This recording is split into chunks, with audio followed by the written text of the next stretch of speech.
ఆంధ్రప్రదేశ్ ఓటర్లారా బుద్ధి తెచ్చుకోండి, జ్ఞానం తెలుసుకోండి. మంచికి చెడుకి యొక్క ఒక గీత ఉంది, ఆ గీత తెలుసుకోండి. వైఎస్ఆర్సీపీ నాయకుల్లో చూడండి, బూతులతో జోగి రమేష్, అంబటి రాంబాబు. గతంలో గారు అనేవాడిని, ఇప్పుడు మానేశా. ఎంచేతన వాళ్ళు ఆ బూతులకి గారు అనే పదాన్ని ఇస్తే ప్రజలు నన్ను తిట్టేలాగా ఉన్నారు. ఆ గారు మానేశాను. ఇక ఈ మహానుభావుడేమో నిర్మిస్తాడు, వీళ్ళేమో నాశనం చేస్తారు. ఒకడు నిర్మించడం, ఒకడు నాశనం చేయడం. ఇది ఎక్కడ కర్మ అండి? ఆ నిర్మాతనే శాశ్వతంగా పెట్టుకుంటే మన పని అయిపోద్ది కదా, మనకు బాగుపడతాం కదా, మంచి రోజులు వస్తాయి కదా. ఈ బూతులు ఏంటంటే అంబటి రాంబాబు, జోగి రమేష్, ఆయన ఎవడో అనిల్ కుమార్ యాదవ్, పాపం రోజామ్మ, ఏంటంటే ఈ బూతులు ఏంటండి?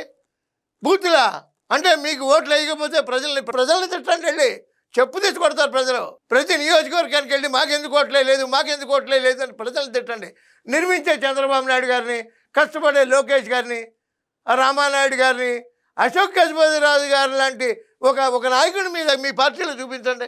మీ అందరికీ అడుగుతాను నేను వచ్చి, ఒక్క అశోక్ గజపతిరాజుని దమ్ముంటే చూపించండి మీ దగ్గర. మన దగ్గర పొలం ఇచ్చారు వాళ్ళు ఎయిర్పోర్ట్కి. అట్లాంటి నాయకులు కావాలి. కానీ మన ఈ బూతులు ఏంటంటే మన పిల్లలు పాడైపోతారు, మన ఆడపిల్లలు పాడైపోతారు, మగ పిల్లలు పాడైపోతారు. ఈ బూతులు వింటే ప్రజలారా తెలుసుకోండి, వీళ్ళని శాశ్వతంగా సమాధి చేసేయండి, పార్టీని శాశ్వత సమాధి కల్పించండి పార్టీకి. ఆ రోజున నిజమైన బంగారు ఆంధ్రప్రదేశ్ నిర్మాణం అవుతుంది.